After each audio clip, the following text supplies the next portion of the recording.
thinking is different from knowing. You and me and everybody, we might know a lot of things without understanding these things.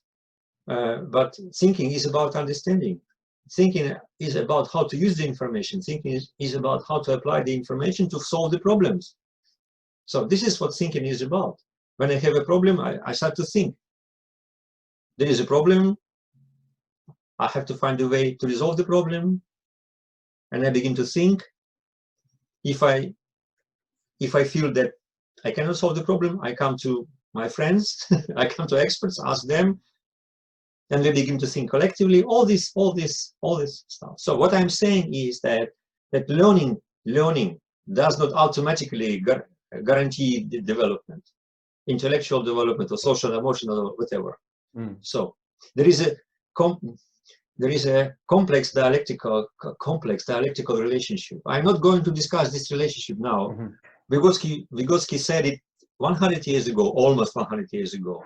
Learning and development are not just directly related. Not every learning makes developmental changes. I prefer to think about how to help children to develop their imagination, to develop their thinking, to develop their feelings, to develop their memory, to make them cultural. How to open the world of culture for the children. How to make the world of culture, how to help them to understand that this is the world you can draw all your high psychological functions, which makes you human.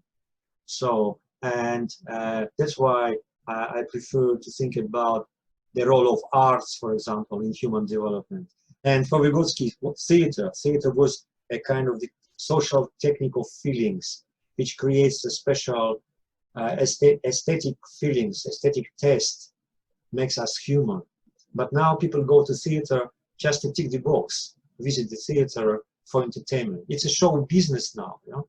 So this is the much bigger problem when the children, many people, generations of people are excluded from their sources of development. They are excluded from their ideal forms.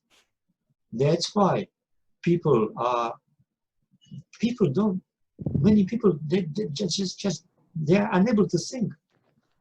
You see in America, you see in Australia, you see in many countries, especially now when we have a crisis with the coronavirus, you see people cannot even analyze the simplest situations. For me, these problems are much more scary comparing to what artificial intelligence will take control over us. Might be, might be not, but this is what really happens now. Vygotsky here to think about this is very helpful. Probably Vygotsky is only one psychologist who introduced the ways of how we can cope with this, how we can manage this, how we can change this. That's why 100 years after his death, almost 100 years, still ideas are in agenda because they are so fresh, they are so new, they are so powerful.